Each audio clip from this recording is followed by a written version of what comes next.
আজকে আমি যে মুভিটি এক্সপ্লেন করতে যাচ্ছি এটি একটি English psychological action thriller movie. মুভিটির নাম দি পার্জ ইলেকশন ইয়ার। মুভির গল্পটি আমেরিকার ইউনিক একটা টপিক নিয়ে, যা হলো পার্জ নাইট। এখন প্রশ্ন, পার্জ নাইট কি? তো পার্জ নাইট হলো বছরের এমন একটা নির্দিষ্ট রাত যেই রাতে আমেরিকা সরকার টানা 12 ঘন্টার জন্য সব ধরনের অপরাধকে আইনত বৈধ করে দেয়। মানে এই রাতে আপনি চুরি, ডাকাতি, এমনকি শত শত খুন যাই করেন না কেন, এর জন্য আপনাকে কোনো শাস্তি দেওয়া হবে না। এই রাতে সরকারি সকল সার্ভিস বন্ধ, এই যেমন পুলিশ সেবা, হাসপাতাল, ফায়ার সার্ভিস ইত্যাদি। অর্থাৎ আপনার নিজের সুরক্ষা আপনাকে নিজেকেই করতে হবে। এখন ভাবতে পারেন এই পার্জ নাইটের উদ্দেশ্য তাহলে কি? তো এই পার্জ রাতের পিছনে সরকারের উদ্দেশ্য হচ্ছে এই এক রাতে মানুষ তাদের ভেতরের সব রাগ ও হিংস্রতা বের করে দিলে বাকি পুরো বছর দেশে শান্তি বজায় থাকে এবং দেশে অপরাধ কমে যায়। তো মুভির কনসেপ্ট তো বুঝলেন, এবার চলেন মুভির কিছু সিন দেখে নিয়ে মুভিটি শুরু করা যাক।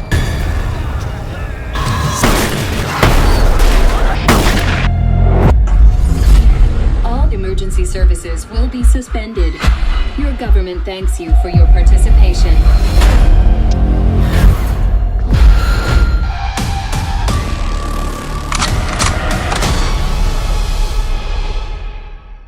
গল্পের শুরুতে আমরা অতীতের একটা রাতের সিন দেখতে পাই। রাতটা ছিল পার্জ নাইট। আর পার্জ নাইট হওয়ার কারণে একজন সাইকো কিলার গান শুনতে শুনতে অনেক মজা করে একটা পুরো পরিবারকে মারার প্রস্তুতি নিচ্ছে। পরিবারের সদস্যদের মধ্যে এই যে মেয়েটিকে দেখতে পাচ্ছেন, এর নাম সেনেটর চার্লি রোয়ান। সে পরিবারের ছোট মেয়ে। তো কিলার চার্লির সামনেই তার পরিবারকে মেরে ফেলে আর সিন চলে আসে 18 বছর পর বর্তমানে।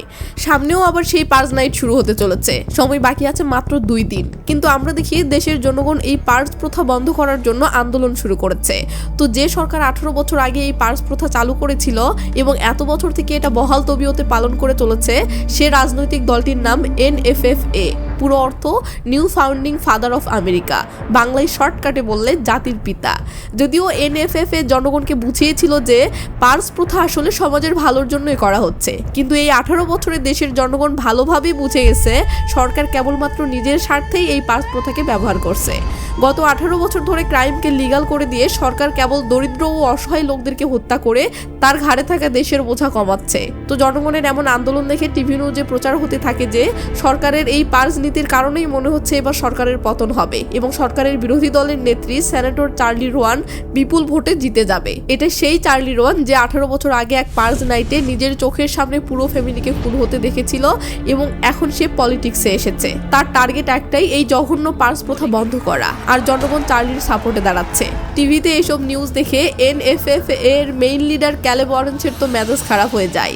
সে ডিসিশন নেয় সেই পার্জ প্রথা তো বন্ধ করবেই না এবং ক্ষমতাও হারাতে রাজি নয়। আর এটা তবেই সম্ভব যদি চার্লি রোয়ানকেই পদ থেকে সরিয়ে দেওয়া যায়। তাই সে এই বছরের পার্জ নাইটকেই সুবর্ণ সুযোগ হিসেবে কাজে লাগানোর প্ল্যান শুরু করে। তো সিন শিফট হয়ে চলে আসে পরের দিনে, মানে পার্জ নাইটের আর মাত্র 1 দিন বাকি। পার্জ নাইটে যদিও সকল ক্রাইম বৈধ, কিন্তু এত বছর থেকে এই রুলস ছিল যে সরকারি কোনো কর্মকর্তার উপর কেউ হামলা করতে পারবে না। বাট এবারের পার্জ নাইটে NFF এর মেইন লিডার ক্যালেব ওয়ারেন্স যেহেতু চার্লি রোয়ানকেই মারার প্ল্যান করতেছে, তাই ক্যালেব ওয়ারেন্স এবারের পার্জে এই রুলস থাকবে না বলে ঘোষণা দেয়। এটা শুনে চার্লি রোয়ানের বডিগার্ড লিও বুঝে যায় চার্লি রোয়ানকে মারার চক্রান্ত শুরু হয়েছে। তাই সে চার্লি রোয়ানকে একটা সেফ হাউসে নিয়ে যেতে চাইলে রোয়ান ডাইরেক্ট না করে দেয়। তার যুক্তি হলো, ভোটাররা যদি দেখে তাদের নেত্রী ইঁদুরের মতো লুকিয়ে আছে, তাহলে ইলেকশনে আমি এমনিতেই হেরে যাব। তাই সে পার্জের রাতে অন্য সবার মতো নিজের বাড়িতেই থাকার সিদ্ধান্ত নেয় এবং লিওকে সেখানেই কড়া নিরাপত্তা ব্যবস্থা করতে বলে। এদিকে নিউজে দেখা যায় স্পেন আর ডেনমার্ক থেকে দলে দলে পর্যটক আমেরিকা আসতেছে। উদ্দেশ্য আমেরিকার সৌন্দর্য উপভোগ করা নয়, উদ্দেশ্য হলো পার্জের রাতে চোখের সামনে খুন করতে দেখা উপভোগ করা এবং নিজেরাও পার্জ নাইটে অংশগ্রহণ করে ইচ্ছে মতো মানুষ খুন করা। আর তারা এই আমেরিকা ট্যুরের নাম দিয়েছে মার্ডার ট্যুরিজম। সিন চলে আসে জো ডিকসন নামের এক লোকের সুপার শপে। এটা জো ডিকসন আর এটা তার দোকানের বিশ্বস্ত কর্মচারী ও বেস্ট ফ্রেন্ড মার্কস। তারা শপে নর্মাল সময় কাটাচ্ছিল, এমন সময় শপে কিমি ও টিনা নামের 2টি মেয়ে ঢোকে ও এসেই তারা শপের জিনিসপত্র মজা করে করে ছিটিয়ে ফেলে দিতে শুরু করে।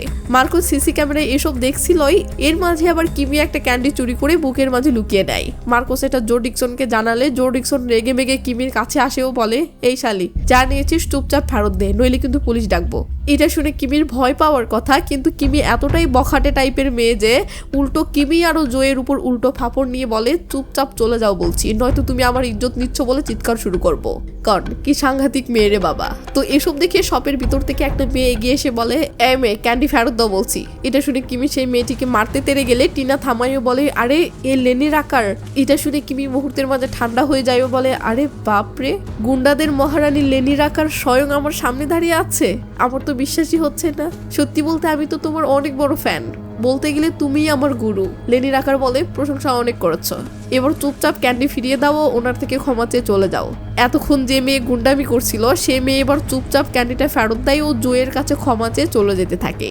তবে যাওয়ার সময় কিমি জোয়ের দিকে এমনভাবে তাকায় যা দেখে আন্দাজ করা যায় সে আজকে লেনির আকারের ভয়ে চুপচাপ চলে গেলেও এটার বদলায় সে সময় মতো কড়াই গন্ডায় ঠিকই বুঝিয়ে নেবে। তো কিমি চলে গেলে জো ও লেনির আলাপ শুনে আমরা বুঝতে পারি লেনির আকার মেয়েটি আসলে একটা সময় এই এলাকার সবচেয়ে বড় গুন্ডি ছিল, তার নাম শুনলেই ভয়ে সবার পা কাঁপত। তবে জো লেনিকে সেই অন্ধকার পথ থেকে ভালো পথে এনেছে। লেনি এখন খারাপ কাজ সব ছেড়ে দিয়ে একটা হসপিটালে অ্যাম্বুলেন্স ড্রাইভার হিসেবে জব নিয়েছে। আর হ্যাঁ, লেনি এখন জোকে নিজের পিতার মতো ভালোবাসে। তো কেমি নামের মেয়েটির ক্যান্ডি চুরি করার এই ঘটনাটা মনে রাখেন, সামনে গিয়ে কাজে আসবে। তো সিন শিফট হয়ে চার্লির ওয়ানের সেফ হাউসে আসতে দেখি তার পুরো টিম বাড়িটাকে দুর্গের মতো সুরক্ষিত করার কাজে ব্যস্ত। পার্জের রাতে যেন কেউ কোনোভাবেই চার্লির রুমে ঢুকতে না পারে। সিন পার্জের দিন সকালে জোয়ের দোকানে আসলে দেখি লেনি আর জো বেশ চিলমুড়ে তাস খেলতেছে। এমন সময় জোয়ের ফোনে ইন্স্যুরেন্স কোম্পানির কল আসলে ফোনে কথা বলা শেষে জো রীতিমতো টেনশনে পড়ে যায়। কাহিনী হলো জো তার সুপার শপের একটা ইন্স্যুরেন্স করে রেখেছিল, যেটার কারণে তার শপের কখনো কোনো ক্ষতি হলে সেটার ক্ষতিপূরণ সেই ইন্স্যুরেন্স কোম্পানির দেওয়ার কথা। সেই অনুযায়ী পার্জ নাইটে তার শপের কোনো ক্ষতি হলেও সে ক্ষতিপূরণ পাবে, কিন্তু হঠাৎ এখন ইন্স্যুরেন্স কোম্পানি বলতেছে পার্জ নাইটের ক্ষতিপূরণ পেতে গেলে তাকে আরো $1000 বেশি দিতে হবে। এটা শুনে জোয়ের মেজাজ খারাপ হয়ে গেছে, কারণ এই সময়ের মাঝে তার পক্ষে এত ডলার দেওয়া সম্ভব না। নিরুপায় হয়ে জোর সিদ্ধান্ত নেয় পার্জের রাতে সে নিজেই বন্দুক হাতে সারা রাত দোকান পাহারা দিবে। লেনি আর মার্কোস তাকে বোঝানোর চেষ্টা করে যে এটা খুবই রিস্কি, এতে সন্ত্রাসীদের হাতে তার জীবন যেতে পারে, কিন্তু জো কারো কথা না শুনে ইমোশনাল হয়ে বলে এই দোকানই আমার সব, এটাই আমার ভাগ্যের চাকা, তাই জীবনের পরোয়া না করে আমাকে দোকানে রক্ষা করতে হবে। এরপর বেলা গড়িয়ে ফাইনালি সেই ভয়ানক রাত আসে, মানে সেই পার্জ নাইট। মরণ খেলা শুরু হতে আর মাত্র 12 মিনিট বাকি। ওদিকে চার্লির ওয়ার্ডের সেফ হাউসেও থমথমে অবস্থা শুরু হয়েছে, তারাও পুরো রেডি, সময় আর আছে মাত্র 10 মিনিট। এদিকে জো ডিকসন তার দোকানের শাটার নামিয়ে এক হাতে বন্দুক আর অন্য হাতে বসার চেয়ার নিয়ে সোজা ছাদে গিয়ে পজিশন নেয়, কারণ তার ডাউট অন্য কেউ তার দোকানে হামলা না করলেও হয়তো ওই কিমি মেয়েটা অবশ্যই হামলা করতে আসবে। ছাদ থেকে জো নিচে তাকিয়ে দেখে রাস্তাঘাট পুরো শুনশান, কোথাও কোনো জনমানুষ নেই। অন্যদিকে লেনির আকার যেহেতু অ্যাম্বুলেন্স ড্রাইভার আর এই রাতে শত শত মানুষ খুন ও আহত হতে চলেছে, তাই লেনির আকার ও তার বান্ধবী ডিনা অ্যাম্বুলেন্স নিয়ে বেরিয়ে পড়ে। সিন চার্লির ওয়ানের সেফ হাউসে আসলে দেখি তার বডিগার্ড লিও জানালা দিয়ে নিচে তাকিয়ে তার টিমের পজিশন চেক করে নিচ্ছে। এমন সময় টিভিতে ইমার্জেন্সি ব্রডকাস্ট সিস্টেম চালু হয়ে যায়। ঘোষক পার্জের নিয়মাবলী বলতে শুরু করে, সাইরেন বাজার সাথে সাথে সব ক্রাইম আর খুন 12 ঘন্টার জন্য একদম লিগ্যাল হয়ে যাবে। পুলিশ, ফায়ার সার্ভিস, মেডিকেল সেবা সব আগামীকাল সকাল 7টা পর্যন্ত বন্ধ থাকবে। খোদা সবার সহায় হন। এই বলে ঘোষক ঘোষণা শেষ করতেই শহরে বিকট শব্দে সাইরেন বেজে ওঠে। এরপর সিন চলে আসে শহরের রাস্তায়। লেনির আকার আর তার বান্ধবী ডিনা গাড়ি নিয়ে পার্জ ভিকটিমদের বাঁচাতে টহলে বেরিয়েছে। পাশের বিল্ডিং থেকে কিছু মেয়ে তাদের দেখে পার্জের পক্ষে স্লোগান দিয়ে টিটকারি মারতে থাকে, কিন্তু লেনি সেদিকে পাত্তা না দিয়ে তার মতো সামনে এগিয়ে যেতে থাকে। ঠিক তখনই সামনে কিছু সন্ত্রাসীদের উল্লাস শুনতে পায় যারা খুনের নেশায় বের হয়েছে। লেনি গাড়িটা দূরে থামিয়ে চুপচাপ গাড়ির ভিতরে বসে থেকে সব দেখতে থাকে। ঠিক তখনই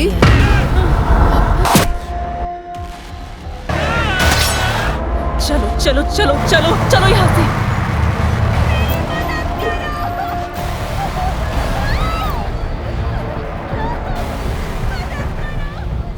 ওদিকে জো ডিকসন আর দোকানদার ছাদে বসে রিল্যাক্সে ড্রিঙ্কস করছিল। হঠাৎ পিছনে কারো পায়ের শব্দ পেয়ে সে বিদ্যুৎ গতিতে বন্দুক তাক করলে দেখে এটা তার বন্ধু মার্কোস, এবং সেও সাথে করে একটা চেয়ার ও বন্দুক নিয়ে এসেছে, মানে সেও বন্ধুর সাথে বসে দোকানটা পাহারা দিতে চায়। জো বলে মার্কোস আমি একাই সামলাতে পারবো, তুমি বাসায় যাও। কিন্তু না, মার্কোসের জেদ সেও দোকান পাহারা দেবে। তো এসব নিয়ে দুজনের তর্ক হচ্ছে। এমন সময় তারা দেখতে পায় উল্লাসে জোরে হর্ন বাজাতে বাজাতে ঝাড়বাতি দিয়ে সাজানো একটা গাড়ি এসে তাদের দোকানের সামনে চক্কর কাটতেছে। গাড়ির ডেকোরেশন দেখে মনে হচ্ছে যেন এরা পার্স নাইটকে উৎসবের মতো সেলিব্রেট করার জন্য বের হয়েছে। কিন্তু প্রশ্ন হলো এই গাড়িতে কে আছে আর কেনই বা তারা জোয়ের দোকানের সামনে থামলো। তখনই গাড়ি থেকে 2-3টি মেয়ে ভয়ঙ্কর সাজে অস্ত্র হাতে বের হয় ও খুশিতে চিল্লাতে থাকে।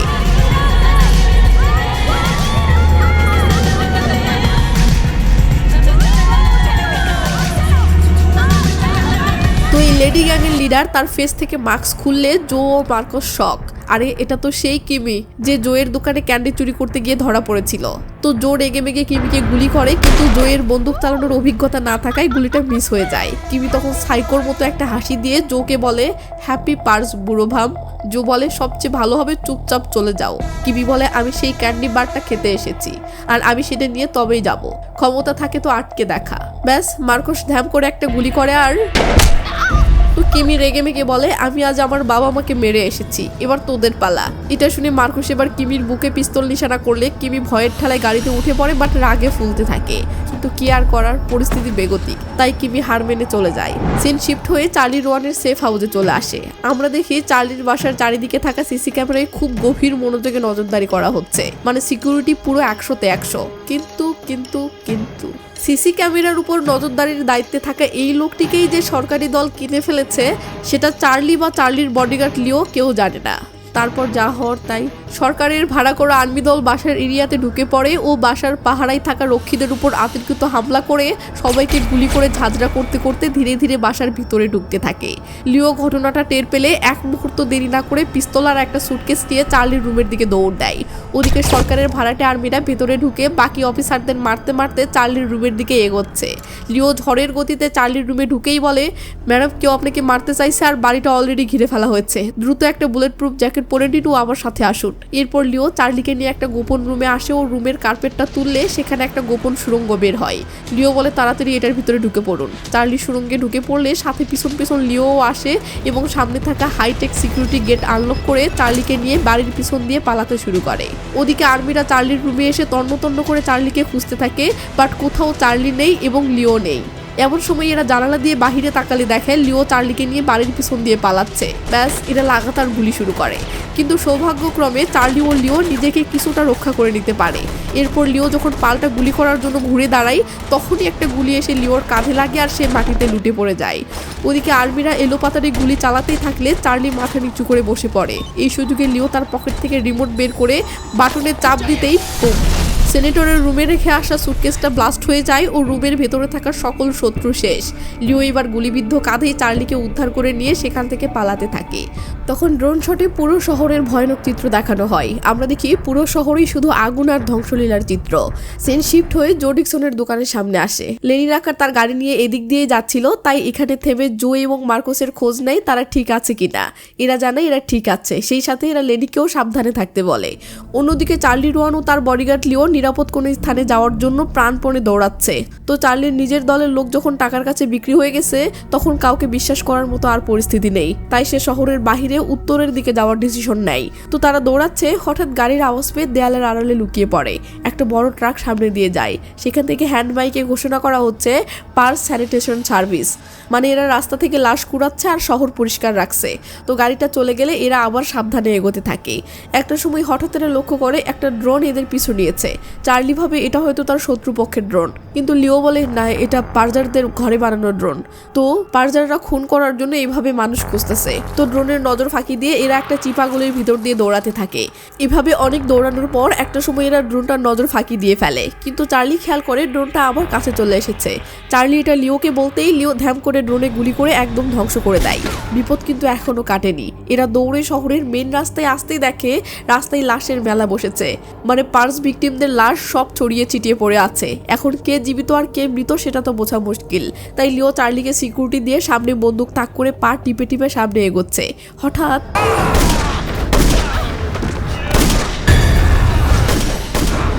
তো পিছন থেকে দুইজন পার্জার এসে লিও ও চার্লিকে অজ্ঞান করে ফেলে আর সিন চলে আসে জো ডিকসনের দোকানের ছাদে। মার্কোস ও জো ছাদে বসে আলাপ করতেছে। এমন সময় নিচে পার্জারদের আনন্দ উল্লাস শোনা যায়। মার্কোস টেলিস্কোপ দিয়ে দেখে রাস্তায় অনেকগুলো পার্জার মিলে দুজন মানুষকে টেনে হিচড়ে নিয়ে বেড়াচ্ছে এবং মারার প্রস্তুতি নিচ্ছে। মার্কোস বুঝতে পারে আরে এরা তো চার্লি রোয়ান এবং লিও।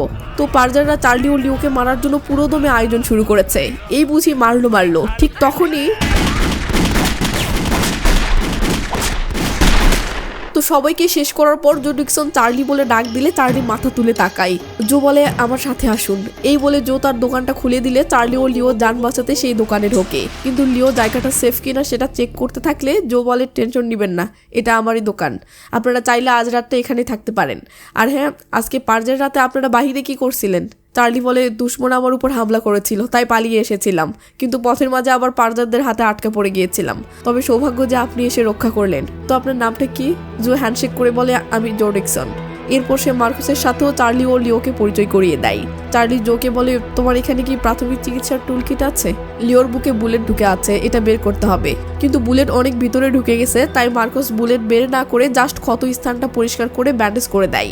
এরপরই মার্কুস সিসিটিভিতে দেখে সেই বজ্জাত স্কুল ছাত্রী কিমি তার অপমানের প্রতিশোধ নিতে এবার আরো বড় দলবল দোকানের সামনে এনেছে এবং জোকে মারার জন্য আনন্দ উল্লাস করতেছে।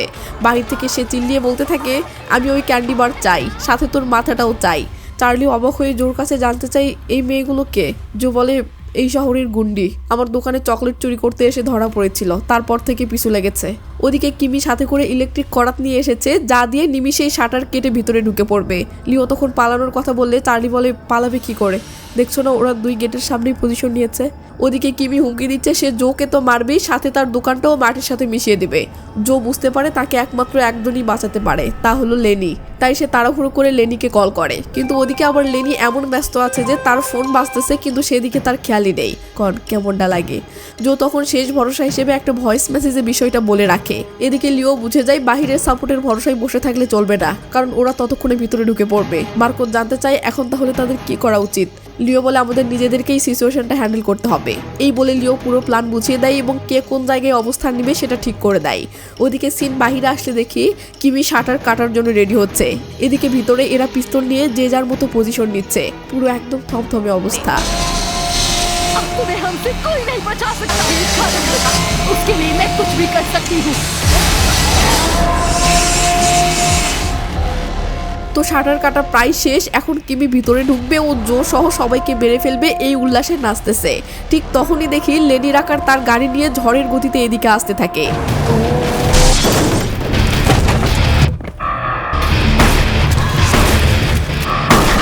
তো লেনি কিমি সহ সবাইকে মারার পর দোকানের শাটার খোলার চেষ্টা করলে ভিতরে থেকে এরা ভাবে এটা কিমি, তাই ভয়ে আটকে ওঠে। লেনি বলে জো আমি লেনি, তোমার ভয়েস মেসেজ পেয়েছিলাম। এটা শুনে জো এসে দরজাটা খুলে দেয়।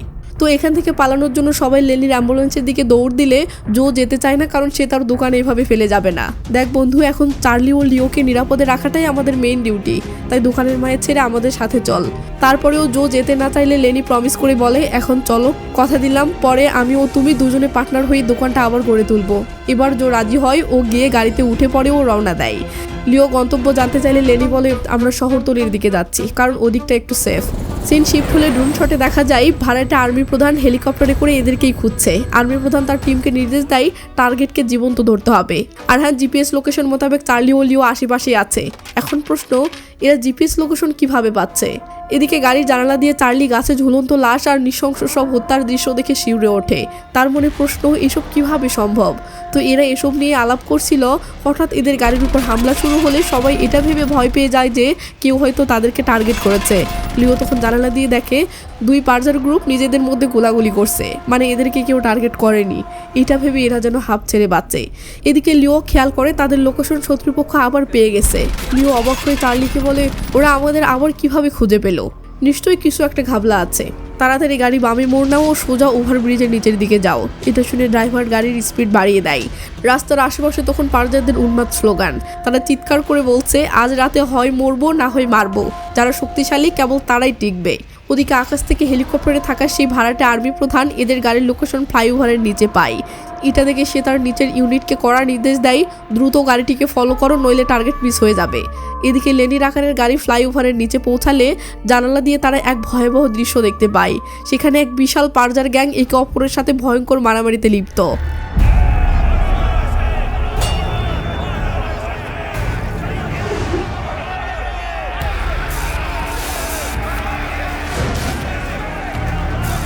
লিও তাদের গাড়িটিকে চুপি চুপি সাইডে থামাই ও ভাবতে থাকে শত্রুপক্ষ কিভাবে এদের লোকেশন ট্রেস করতেছে। কিছুক্ষণ ভাবতেই লিওর মাথায় কি যেন আসে ও লিও তার বুকে গেঁথে থাকা শত্রুপক্ষের বুলেটটা বের করার সিদ্ধান্ত নেয়। তো লিও একা একা তার বুকের বুলেটটা বের করতে থাকলে সবাই তো অবাক। কেউ বুঝতে পারছে না লিও কেন এমনটা করছে। এদিকে লিও বুলেটটা বের করে সবাইকে বলে এটা কোনো সাধারণ বুলেট না, এটা একটা ট্রেসিং বুলেট, যার মাধ্যমে শত্রুরা আমাদের লাইভ লোকেশন ট্র্যাক করছে। এটা শুনে মার্কোস বলে তাহলে বুলেটটা এখানেই ফেলে দিয়ে এখান থেকে ভাগি চলো, ওরা ভাববে আমরা এখানেই আছি। জো ডিকসন বলে আইডিয়াটা খারাপ না।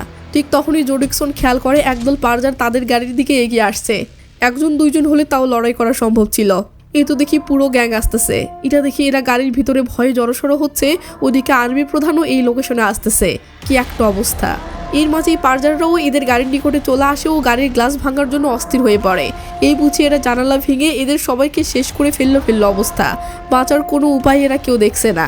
এমন সময় গাড়ির ভিতর থেকে জো বাহিরে খেয়াল করলে হামলাকারী এই লোকগুলোকে চিনতে পারে। এই লোকগুলো আসলে জোয়ের পরিচিত লোক, তাই জো একটা শীষ দেয়। শীষটা শুনে বাহিরে থাকা গ্যাং লিডার সবাইকে শান্ত করে ও বলে এই শীষ কেবল আমার পরিচিত লোকই জানে। এই বলে গ্যাং লিডার গাড়ির ভিতরে থাকা লোকদের উদ্দেশ্যে বলে তোমরা বেরিয়ে আসো, কোনো ভয় নেই। এটা শুনে জো গাড়ির দরজাটা খুলে দিলে গ্যাং লিডার তার কাঁধে থাকা বাচ্চাটিকে দেখিয়ে বলে আমার বাচ্চাটিকে বাঁচিয়ে আমার হেল্প করো। লিও বলে অবশ্যই হেল্প করব, তবে তার বিনিময়ে তোমাকেও একটা হেল্প করতে হবে। হেল্পটা কি চাইলো সেটা না দেখিয়ে সিন আকাশে থাকা হেলিকপ্টারে আসে। আর্মি প্রধান নিচে থাকা তার টিমকে বলতেছে জিপিএস লোকেশন অনুযায়ী টার্গেট এখনো ব্রিজের নিচেই আছে, তাড়াতাড়ি যাও। কথা মতো গ্রাউন্ড ইউনিট লোকেশন ট্র্যাক করে ফ্লাইওভারের নিচে পৌঁছায়, কিন্তু তারা এসে দেখে জাস্ট বুলেটটি পড়ে আছে, বাট চার্লি নেই। একজন ওয়াকিটকিতে আর্মি প্রধানকে জানাই বস ট্রেস বুলেটটি পেয়েছি, কিন্তু ওরা নেই। আর্মি প্রধান বলে ঠিক আছে, তাড়াতাড়ি আশেপাশে সার্চ শুরু করো। এটা শুনে যেই না এরা পিছনে ঘোরে ব্যাস এদের কলিজা শুকিয়ে যায়। এরা দেখে বিরাট বড় এক পারজার গ্যাং এদের দিকে আসতেছে। তার মানে চার্লি তাহলে পারজার লিডারের থেকে এই হেল্পটাই চেয়েছিল। এদিকে হেলিকপ্টারে থাকা আর্মি প্রধান বারবার গ্রাউন্ড ইউনিটে ওয়াকিটকিতে ডাকছে, গ্রাউন্ড ইউনিট শুনতে পাচ্ছ? কিন্তু কোনো উত্তর না পেয়ে সে তো অস্থির। একটু পর পারজার গ্যাং লিডার ওয়াকিটকিতে জবাব দিয়ে বলে কেউ বেঁচে নেই, তোর পুরো টিম ফিনিশ। এদিকে দেখি সবাইকে একটা গোপন আস্তানায় নিয়ে আসলে জায়গাটার ভিতরে ঢুকে চার্লি ও লিও যা দেখে তাতে তো চোখ কপালে ওঠার দশা। এটা তো পুরো দস্তর একটা হাসপাতাল, যেখানে ডাক্তার আর নার্সরা অসংখ্য পার্স ভিকটিম বা আহতদের চিকিৎসা দিচ্ছে। কিন্তু এখানে তারা কতটা নিরাপদ সেই ব্যাপারে লিও জানতে চাইলে জানতে পারে মেইন দরজা এবং এখানকার ছাদে কড়া পাহারা আছে, তাই পার্জের রাতে এখানে তারা অনেকটাই সেফ। ওদিকে আর্মি প্রধান তার দলবল নিয়ে সেই ফ্লাইওভারের নিচে আসলে দেখে তার পুরো গ্রাউন্ড ইউনিটকে মেরে সাফ করে দেওয়া হয়েছে। নিজের টিমের এই অবস্থা দেখে সে প্রচণ্ড ক্ষিপ্ত হয়ে যায়। সে নির্দেশ দেয় শহরের প্রতিটি সিসিটিভি ক্যামেরা হ্যাক করতে এবং সার্ভারে ঢুকে ওই অ্যাম্বুলেন্সটিকে খুঁজে বের করতে, কারণ সে জানে তারা শহরের ভেতরেই কোথাও খাপটি মেরে আছে। সিন আন্ডারগ্রাউন্ড আস্তানায় ফিরলে দেখা যায় লিওর বুকে থাকা ক্ষতের চিকিৎসা চলছে আর চার্লি রোয়ান এখানে থাকা আহতদের খোঁজ খবর নিচ্ছেন। এদিকে পরিস্থিতি একটু শান্ত হতেই জোয়ের মাথায় আসে সে তার দোকানে ফিরে যাবে, তাকে দোকান সামলাতে হবে। লেনি রাখার এই যে বোঝাচ্ছে না যাওয়ার জন্য, কিন্তু জো শুনবেই না। সে প্রয়োজনে একা হেঁটে যাবে, তবু যাবে। কি আর করার, রাগ করে লেনি বলে ঠিক আছে চলো আমি তোমাকে পৌঁছে দিয়ে আসবো, তবে হ্যাঁ শর্ত হচ্ছে রাস্তায় কোনো ঝামেলা দেখলে কিন্তু চুপচাপ ফিরে আসতে হবে। জো সেই শর্তে রাজি হলে মার্কোস ও জোয়ের সাথে যাওয়ার জন্য বের হয়। তো যেতে যেতে জো, মার্কোস ও লেনি নানা মজা করতেছে। মজা শেষে লেনি ভরসার একটা নিঃশ্বাস ফেলে বলে যাক বাবা, ফাইনালি সব ঠিকঠাকভাবে হ্যান্ডেল হলো। চার্লি ও লিও সেফ জোনে নিরাপদে আছে, এদিকে আমরাও আমাদের লোকেশনে ফিরছি। ঠিক এমন সময় মার্কোস জানালা দিয়ে বাহিরে তাকিয়ে কিছু সরকারি ট্রাক দেখতে পায়। আর আতঙ্কের বিষয় হলো ট্রাকগুলো সোজা সেই সেফ জোনের দিকে যাচ্ছে, যেখানে চার্লি ও লিওকে তারা রেখে আসলো। তার মানে কিছু তো একটা ঘাবলা হতে চলেছে। ব্যাস লেনি সেফ জোনে থাকা তার পরিচিত একজনকে কল করে এটা জানায় যে বেশ কিছু সরকারি ট্রাক সেখানে আসতেছে। এটা শুনে চার্লি অবাক হয়ে বলে এরা আবার কারা?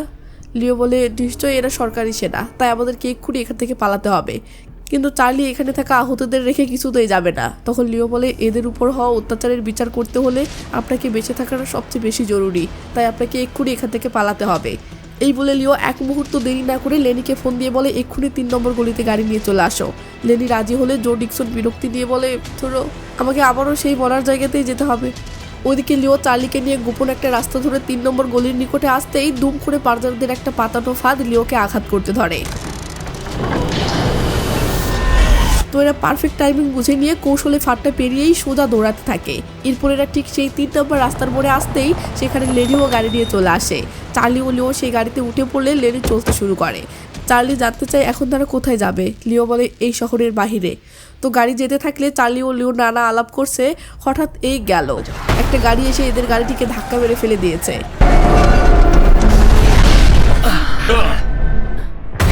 তো লিও নিজেকে এখনো ঠিকমতো সামলাতে পারেনি। এর মাঝেই কেউ দুম করে চার্লিকে টেনে নিয়ে অন্য একটা গাড়িতে তুলে নিয়েই যেতে থাকে। লিও তখন সেই গাড়িটির দিকে অনেক গুলি ছোড়ে, বাট কোনো কাজ হয় না। তখন লিও রেগে বেগে বলে, আমি জানি ওরা চার্লিকে কোথায় নিয়ে যাচ্ছে এবং কেন জীবিত নিয়ে যাচ্ছে। জো, মার্কোস ও লেনি, তোমরা নিরাপদ কোথাও যাও, এদিকে আমি একাই সামলে নিব। তখন লেনি বলে, না, তুমি যেখানেই যাও আর যাই বা করো, আমরা তোমার সাথে থাকবো। এটা শুনে লিও বলে, ঠিক আছে, তাহলে আমার সাথে চলো। এই বলে এরা সবাই পায়ে হেঁটেই চার্লিকে উদ্ধারের উদ্দেশ্যে রওনা দেয়। এদিকে সিন সেই গাড়ির ভিতরে আসে যেই গাড়িতে করে চার্লিকে নিয়ে যাওয়া হচ্ছে।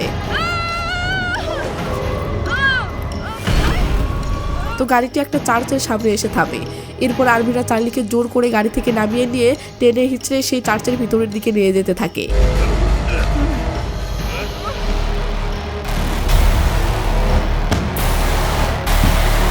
তো চার্লিকে অজ্ঞান করে সাদা কাপড় পরিয়ে বলির জন্য রেডি করা হয়। আমরা দেখি সেখানে আরও একটি ছেলেকে এই একইভাবে বেঁধে রাখা হয়েছে। তো চার্লিকে রেডি করা হচ্ছে আর ব্যাকগ্রাউন্ডে প্রার্থনার সুরে বাজতেছে, পার্জ আমাদের রক্ষা করবে, আত্মাকে বিশুদ্ধ করবে। আর্মি প্রধান তার লোকদের বলে, আমাদের কাজ মাল পৌঁছে দেওয়া, পালকে সাজানো নয়। এই বলে সে তার দলবল নিয়ে রেস্ট নিতে চলে যায়। এদিকে এরা চলে গেলে চার্চের ফাদার চার্লির ফেসটা পরিষ্কার করে দিতে ধরতেই চার্লির জ্ঞান ফিরে আসে। সে পাশে তাকাতেই দেখে তার মতোই লরেন্স নামের আরেকটা ছেলেকে পাশে হাত পা বেঁধে রাখা হয়েছে। ছেলেটি এমন করুণ চাহনিতে চার্লির দিকে তাকায় যে চার্লির গা যেন হিম হয়ে যায়। সিট শিফট হয়ে চলে আসে চার্চের স্টেজে। সেখানে মিনিস্টার তার ভক্তদের উদ্দেশ্যে পার্জের পক্ষে ভাষণ দিচ্ছে আর তার অন্ধ ভক্তরা সুরে সুর মিলিয়ে স্লোগান দিচ্ছে, নতুন জাতির পিতার জয় হোক, পার্জ করে আমাদের আত্মাকে বিশুদ্ধ করে দেওয়ার জন্য। মিনিস্টার সবার ব্রেন ওয়াশ করতে শুরু করে। সে বলে, রাগ আর ঘৃণা মানুষের মন ও আত্মাকে অসুস্থ করে দেয়, তাই আজ রাতে দেশের বড় বড় নেতারা এখানে নিজেদের পাপ মুক্ত করে আত্মাকে বিশুদ্ধ করবেন। আমরা কোনো ভণ্ড বা বকধার্মিক না, আমরা জানি আমরা কি করছি। ব্যাস, তার কথায় উপস্থিত সবাই চিল্লিয়ে বলতে থাকে, পার্স করো, আত্মা বিশুদ্ধ করো। মানে এখানে উপস্থিত সবার যুক্তি এটাই যে পার্স প্রথা একটা পবিত্র প্রথা, তাই যারা পার্জের বিপক্ষে কথা বলে তাদেরকে বলি দিলে ঈশ্বর খুশি হয় এবং সবার আত্মা বিশুদ্ধ হয়। তো সবাই স্লোগান দিতে থাকে, পার্স করো, আত্মা বিশুদ্ধ করো। তখন মিনিস্টার পার্জের বিপক্ষে কথা বলা লরেন্সকে সবার সামনে বলি দেওয়ার জন্য মঞ্চে আনে। লরেন্স বাঁচার জন্য এত আকুতি বিরতি করে, বাট সেই কষ্ট সেখানে থাকা কেউ ফিল করছে না। সবাই মনে প্রাণে লরেন্সের বলি চাচ্ছে। ওদিকে স্টেজের আড়ালে থাকা চার্লি লরেন্সের বাঁচার আকুতি সুরে কষ্টে ছটফট করতে থাকে, কিন্তু চার্লি যে চিল্লিয়ে থামতে বলবে সেটাও পারছে না, কারণ তার মুখ বাঁধা আছে। তো লরেন্সের বলি শুরু হয়।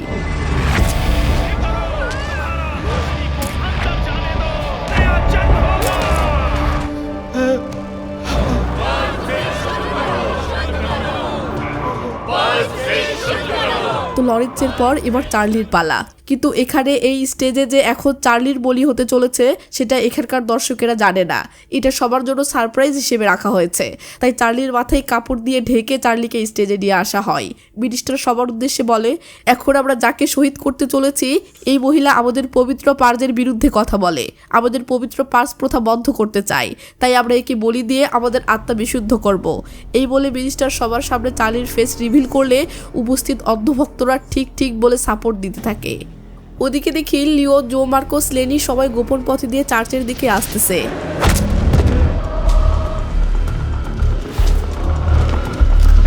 अपनी बाहों में समेट लें। हम आपसे अनुरोध करते हैं। তো এদিকে চার্লিকে বলি দেওয়ার জন্য প্রস্তুতি নেওয়া হয়েছে ও গলায় চাকু ধরা হয়েছে। ততক্ষণে জো, লিও, মার্কোস এরা চার্চের ভিতরে পৌঁছে যায়। এই বুঝি চার্লির বলি হলো অবস্থা। ঠিক তখনই মার্কোস, তো এরপর শুরু হয়ে যায় গোলাগুলি।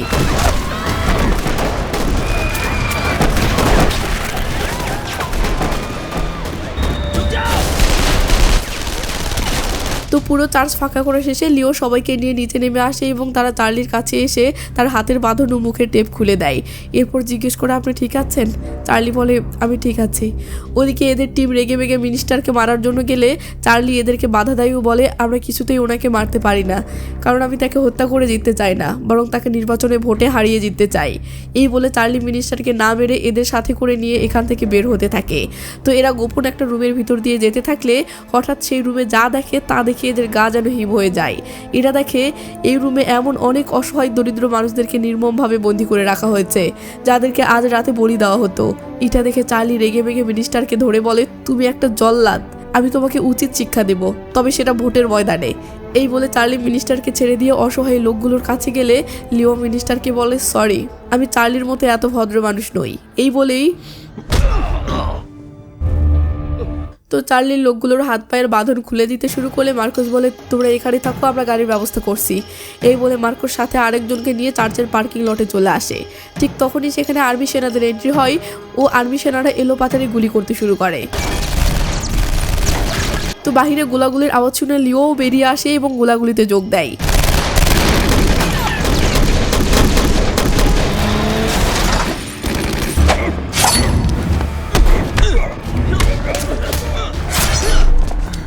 তো ফাইনালি লিও আর্মি প্রধানকে খতম করে দেয় ও গালি দিয়ে বলে, শালা শুয়োরের বাচ্চা। এদিকে চার্লি বন্দি লোকদেরকে হাত পায়ের বাঁধন খুলে দিচ্ছিল। তো একটা লোকের বাঁধন খুলে দিতেই লোকটি ভয়ে দৌড়ে বাইরে যেতে থাকে আর বলে, আমাকে যেতে দাও, আমি বাঁচতে চাই। কিন্তু লোকটি গেট খুলতেই তো চার্লিকে বাঁচাতে গিয়ে জো চরমভাবে গুলিবিদ্ধ হয়েছে। লেনি রাখানো চার্লি দৌড়ে জোয়ের কাছে ছুটে আসে ও জোকে স্বাভাবিক করার চেষ্টা করে। এমন সময় সেখানে লিও এসে পড়ে। লেনি জোকে সান্ত্বনা দিয়ে বলতে থাকে, জো তোমার কিচ্ছু হবে না, আমার উপর ভরসা রাখো, আমি তোমাকে হসপিটালে নিয়ে যাব। জো বলে, আমাকে মিথ্যে সান্ত্বনা দিও না, আমি জানি আমি বাঁচবো না, তবে আমার মৃত্যু তবেই সার্থক হবে যদি চার্লি ভোটে জিততে পারে ও পার্স প্রথা চিরতরে বন্ধ করতে পারে। কি চার্লি, তুমি পারবে না? চার্লি প্রমিস করে বলে, হ্যাঁ পারবো। এরপর জো মার্কোসের দিকে তাকিয়ে বলে, মার্কোস আমার বন্ধু, আমার দোকানের খেয়াল রাখিস, ওটাকে আবার নতুন করে তুলিস। এসব বলতে বলতে জো মৃত্যুর কোলে ঢলে পড়ে। এরপর সিন কাট হয়ে 5 রাতের 2 মাস পরের সময়ে চলে আসে, মানে নির্বাচনের দিনে। আমরা দেখি ভোট প্রদান শেষ হয়েছে এবং নিউজ চ্যানেলে ভোটের রেজাল্টও ঘোষণা শুরু হয়েছে। তো নিউজে বলা হচ্ছে Charlie Rowan new York, California এবং ফ্লোরিডাতে বিপুল ভোটে জয়লাভ করেছেন এবং এখন বাকি কেন্দ্রগুলোর ভোট গণনার কাজ চলতেছে। সিন তখন মার্কোস ও লেনির কাছে আসলে দেখি তারা দুজনে মিলে জোয়ের দোকানটা আবার নতুন করে ডেকোরেশন করছে আর টিভি নিউজে চার্লির খবর শুনে ভীষণ খুশি হচ্ছে। তো বাকি ভোট কেন্দ্রগুলোর ভোট গণনা শেষ করে অবশেষে নিউজ চ্যানেল অফিসিয়ালি অ্যানাউন্স করে যে এবার আমেরিকার নতুন প্রেসিডেন্ট হিসেবে নির্বাচিত হয়েছেন চার্লি রোয়ান। এটা শুনে মার্কোস ও লেনি ভীষণ খুশি হয়। তার পরক্ষণেই এদিকে নিউজে শোনা যায় পরাজয় মেনে নিতে না পেরে দেশের বিভিন্ন স্থানে NFF এর নেতারা গাড়ি ভাঙচুর করেছে এবং পুলিশের উপর অ্যাটাক শুরু করেছে। আর মুভিটি এখানেই শেষ হয়ে যায়।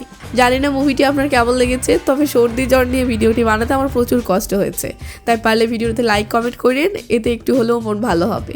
আর হ্যাঁ, আমার চ্যানেলের ভিডিওগুলো আপনার ভালো লাগে অথচ চ্যানেলটি সাবস্ক্রাইব করেননি, এমনটা হয়ে থাকলে আজকেই সাবস্ক্রাইব করে নেন। তো ভালো থাকবেন, নিজের খেয়াল রাখবেন, টেক কেয়ার, বাই বাই।